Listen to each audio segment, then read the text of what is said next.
वासि प्रतिष्ठिता मनो मे वाचि प्रतिष्ठितम् आविराविर्मयेधि वेदस्य माणिस्थ श्रुतं मे मा प्रहसि रनेनाधीतेनाहोरात्रान् सन्ददामि ऋतं वदिष्यामि सत्यं वदिष्यामि तन्मामवतु तद्वक्तारमवतु अवतु माम् अवतु वक्तारम् अवतु वक्तारम्। ॐ शान्ति शान्ति शान्तिः। शङ्करं शङ्कराचार्यं केशवं बादरायणं सूत्रभाष्य कृतौ वन्दे भगवन्तौ पुनः पुनः। ईश्वरो गुरुरात्मेति मूर्तिभेद विभागिने व्योमवद्व्याप्तदेहाय दक्षिणामूर्तये नमः। ॐ शान्ति शान्ति शान्तिः।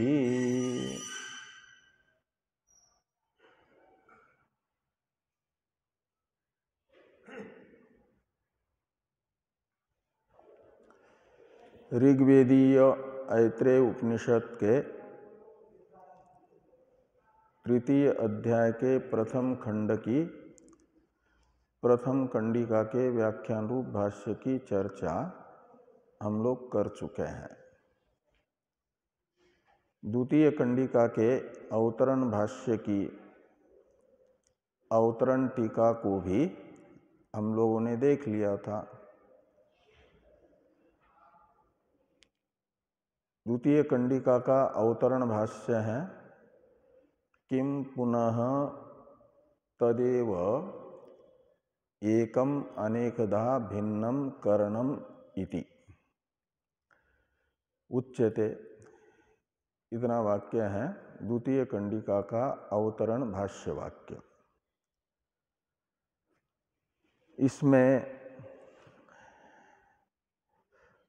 जो किम पुनः तदेव एकम अनेकधा भिन्नम, इस वाक्य में तत्शब्द है एव परक, यानी एव शब्द तत्शब्द के पर में है ना। तो जैसे तपर कहा जाता है, त है पर में जिसके, उसको तपर। ऐसे इस वाक्य में एव पद है पर में जिसके, उसे कहा जाएगा एव पर। और एव पर कौन है? यहाँ तत्शब्द। इसके विषय में 3 नंबर में टिप्पणीकार ने लिखा, ये कहना 2 नंबर में टिप्पणीकार ने लिखा है कि कहीं कहीं एवकार रहित पाठ है, तद इतना ही। किम पुनः तत् एकम अनेकधा भिन्नम करणम, ऐसा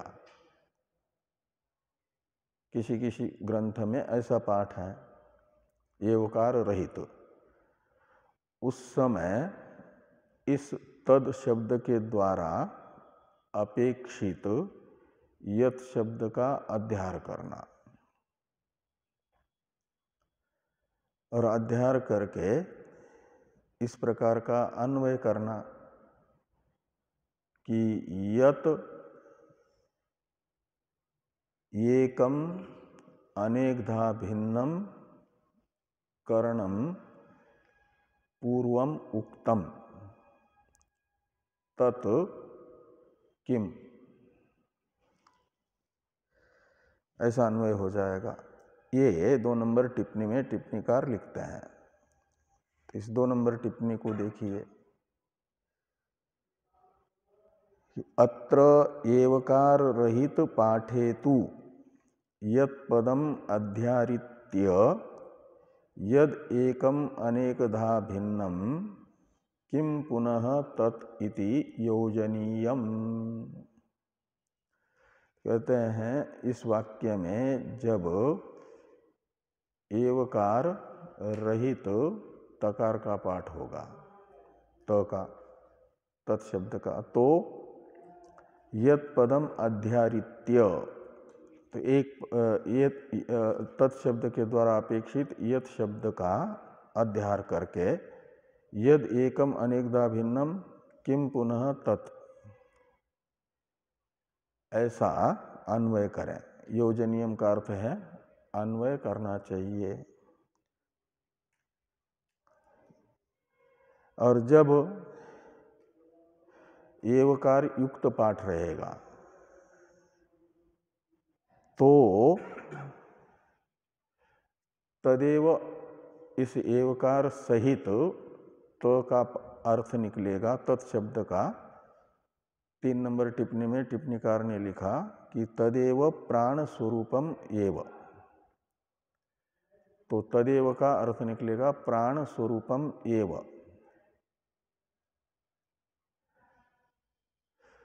तो ये निकलेगा यद एकम अनेकधा भिन्नम करणम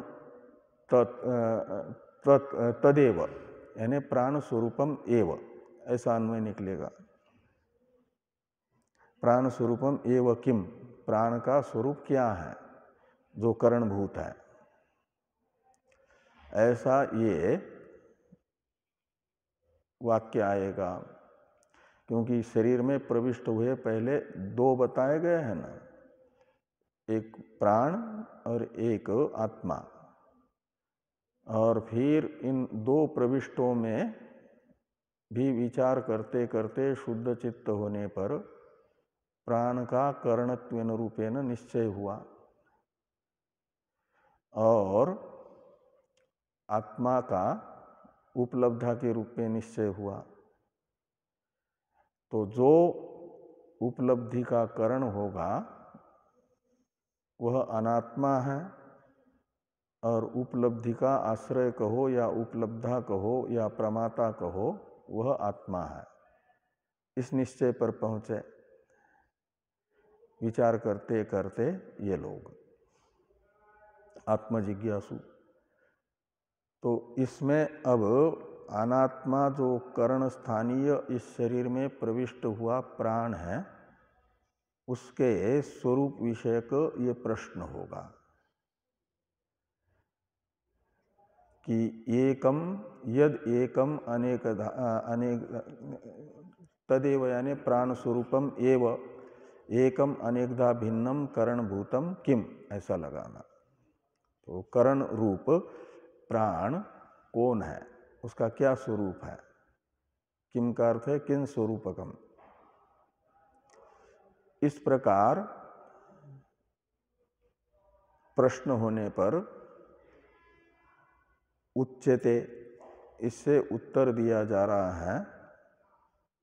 उच्यते की अवतरण टीका भी अलक्ष्य नहीं थी, अलक्ष्य है, किम पुनः के बाद में टीका में उसे देखिए कि तत्र प्राणस्यैव करणत्वं वक्तुम तावत हृदय मनःशब्दवाच्यस्य चक्षुरादि भेद भिन्नत्वम आह उच्यत इति। तो प्राण स्वरूप विषयक प्रश्न हुआ ना, किम पुनः तदेव, यानी प्राण स्वरूपम एव। तो वो जो प्राण का स्वरूप है उसे ही बताने के लिए तो प्राणस्यैव करणत्वम वक्तुम, प्राण में ही करणत्व को बताने के लिए प्रथम क्या किया जा रहा है कि हृदय मन शब्दवाच्यस्य चक्षुरादि भेद भिन्नत्वम आह।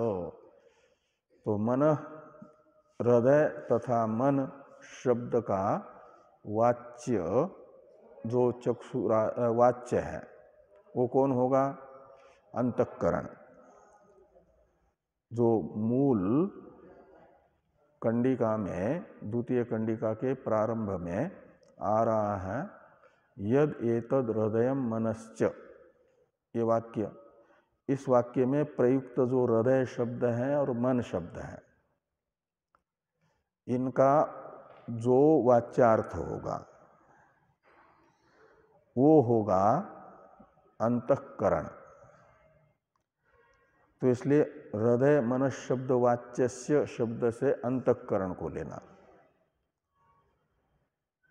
बताना है प्राण में करणत्व। तो प्राण में करणत्व कथन उपयोगी अंतःकरण के चक्षुरादि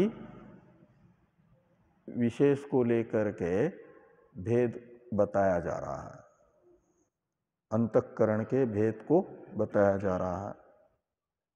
इसलिए कहा कि हृदय मन शब्दवाच्यस्य चक्षुरादि भेद भिन्नत्वम, तो अंतःकरण ही चक्षुरादि विशेष रूप से अवस्थित है, यानी अंतःकरण का परिणाम है चक्षु, अंतःकरण का ही परिणाम है श्रोत्र, अंतःकरण का ही परिणाम है घ्राण, यानी बाह्य इंद्रिय संघात। ये अंतःकरण का परिणाम होने से अंतःकरण रूप है। और उस अंतःकरण को, हृदय मन शब्दवाच्य अंतःकरण को फिर चक्षुरादिकरण रूप कहना चाहिए। प्राण को क्यों कहेंगे? तो उसके लिए आगे आएगा कि ये जो अंतःकरण है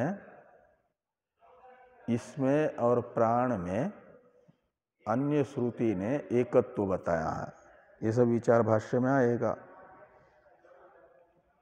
या वै प्रज्ञा स प्राण, और यह प्राण सा प्रज्ञा,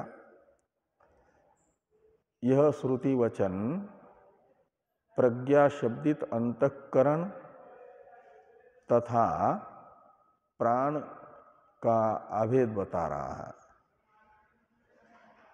अंतःकरण से प्राण अभिन्न है, प्राण से अंतःकरण अभिन्न है, ये बताया जा रहा है।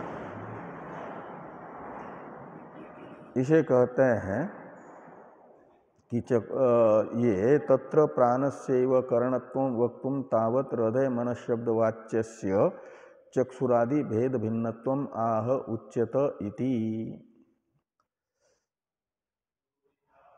अब मूल का उच्चारण कर लें। यद एतद हृदयम मनश्चेतत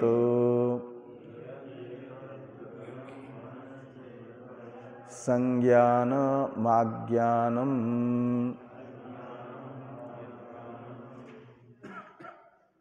विज्ञानम के पहले प्रज्ञानम है कि, तो विज्ञानंच प्रज्ञानंच, विज्ञानम प्रज्ञानम मेधा दृष्टिर,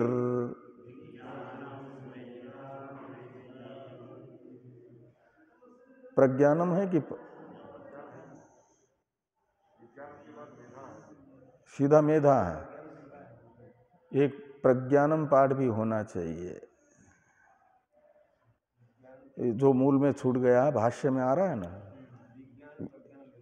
हाँ, तो मूल में छूट गया है, भाष्य में विज्ञानम के बाद में प्रज्ञानम का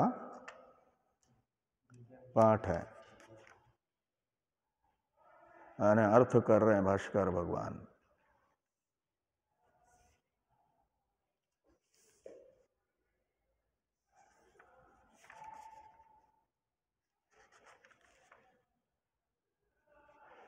ये जो 94 पृष्ठ पर है, पहली पंक्ति में अंत में विज्ञानम शब्द का अर्थ किया है कलादि परिज्ञानम, और प्रज्ञानम शब्द का अर्थ कर दिया प्रज्ञप्ति यानी प्रज्ञता। ये प्रज्ञानम शब्द का अलग से अर्थ किया है, का मतलब मूल में प्रज्ञानम शब्द भी है, जो यहाँ पर छूट गया है छप, उसमें होगा किसमें? श्रृंगेरी वाली पुस्तक में।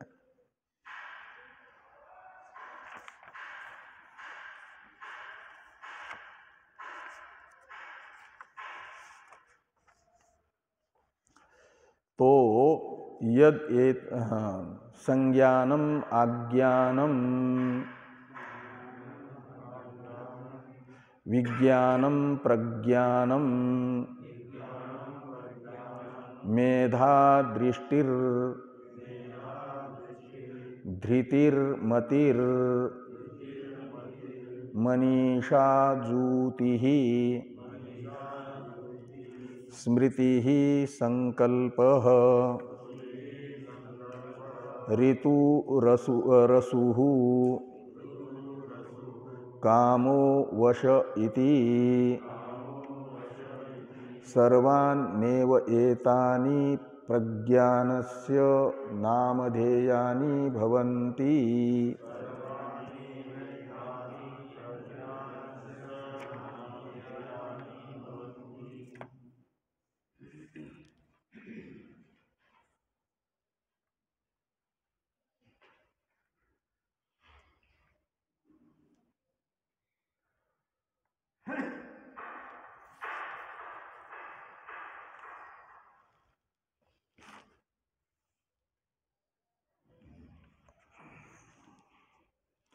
तो यद एतद हृदयम,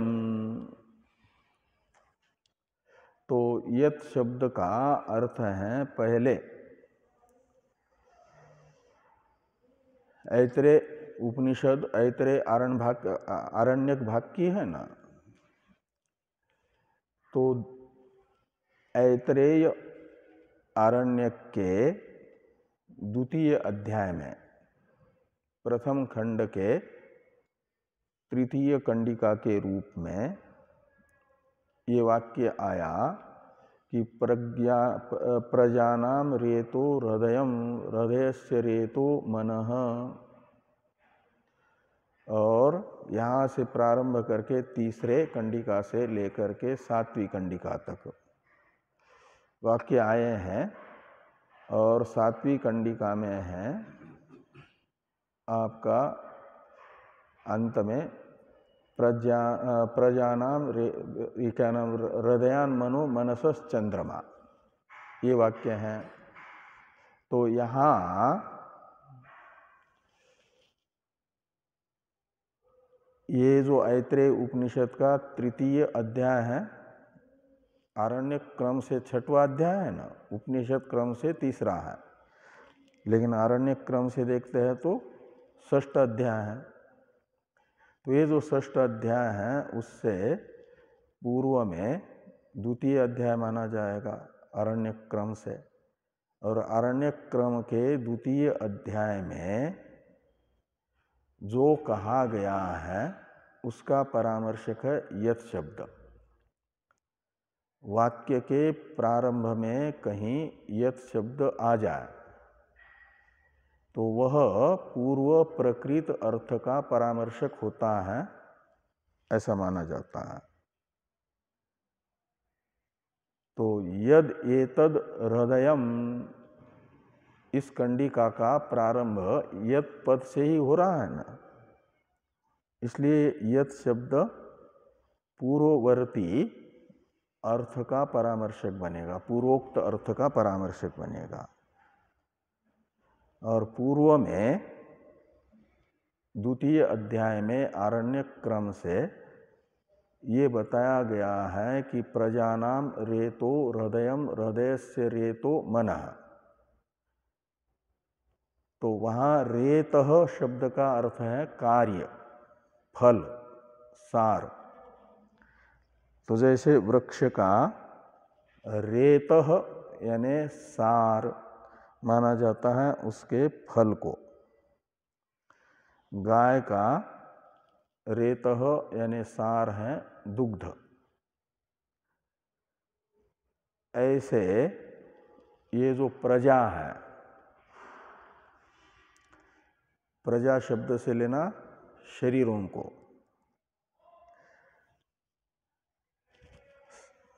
सचेतन शरीर, और इन सचेतन शरीरों का रेत यानी कार्य बताया गया है किसको, कार्य यानी सार हृदय को, और हृदय का सार बताया गया है मन को।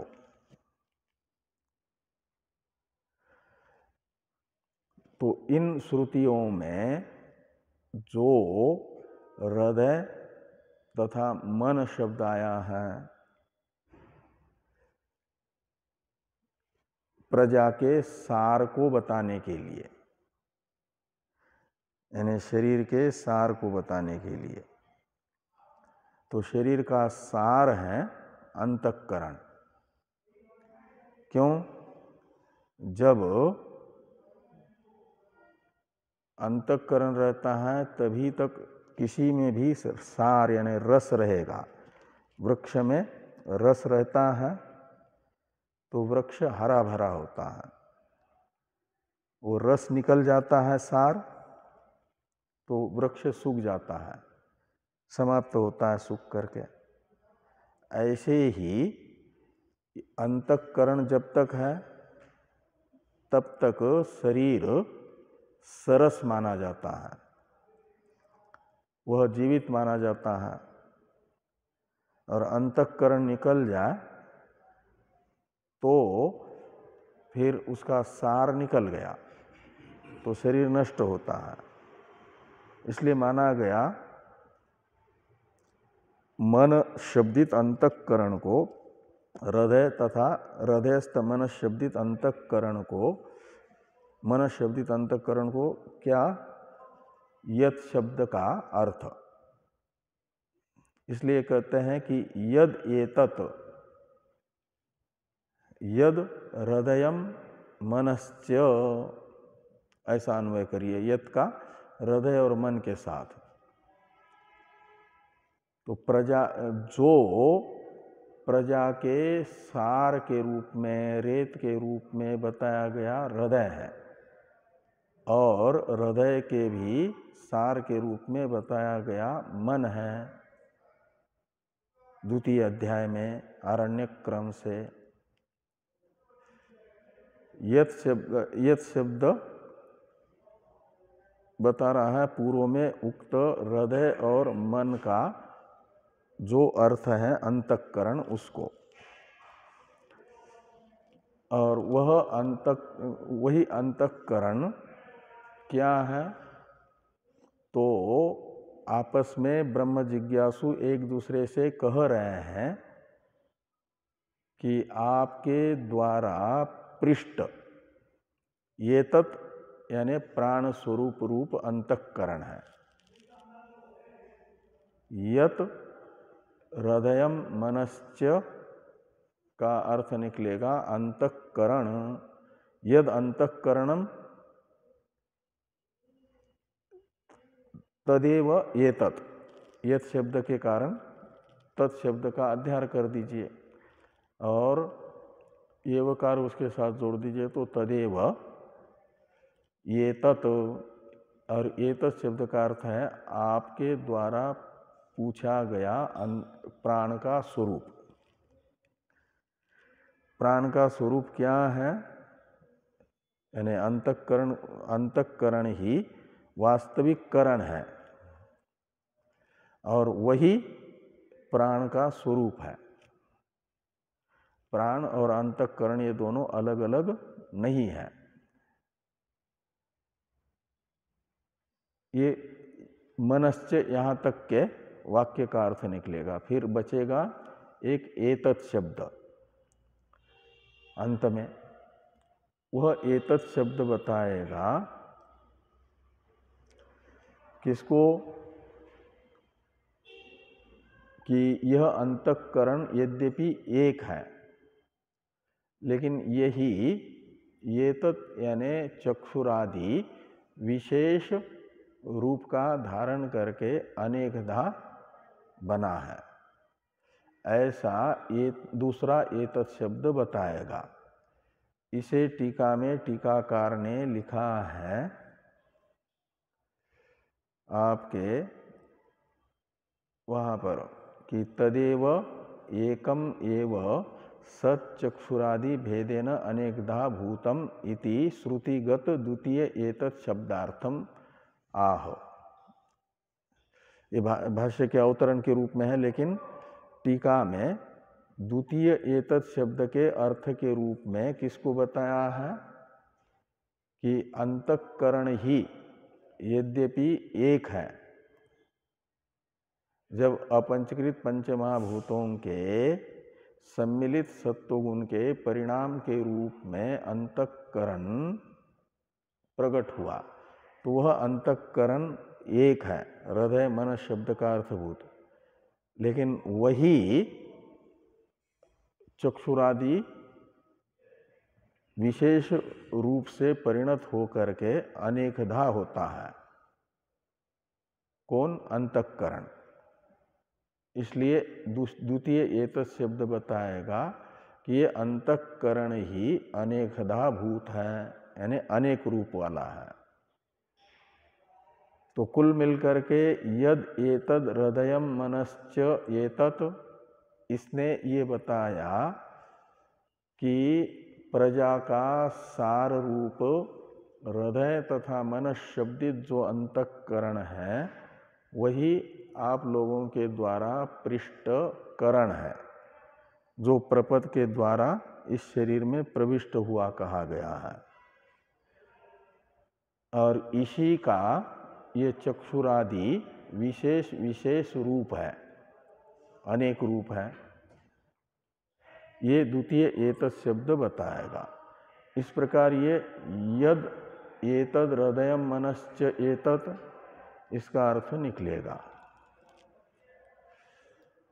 बाकी संज्ञानम आज्ञानम विज्ञानम प्रज्ञानम इत्यादि शब्दों से बताई गई है अंतःकरण की अलग अलग 16 वृत्तियां, वश तक, संज्ञानम से लेकर के वश तक 16 ये वृत्तियां हैं अंतःकरण की। और इन्हीं वृत्तियों को लेकर के अंतःकरण उपहित चैतन्य जो प्रज्ञान है, यहाँ प्रज्ञान शब्द 2 बार आया है। एक विज्ञानम के बाद में प्रज्ञानम प्रथमांत है मूल में, और मूल में ही अंतिम वाक्य में एक है सर्वाण्येव एतानि प्रज्ञानस्य नामधेयानि भवन्ति। यहाँ पर एक प्रज्ञानस्य ये षष्ट्यंत शब्द है, लेकिन यह प्रज्ञानस्य षष्ट्यंत पद बताएगा प्रज्ञानम ब्रह्म, इस वाक्यस्थ प्रज्ञान पदार्थ को, वो उस प्रज्ञान पदार्थ का परामर्शक ये प्रज्ञान से षष्ट्यंत पद है। और शुरू में जो प्रज्ञानम आया वह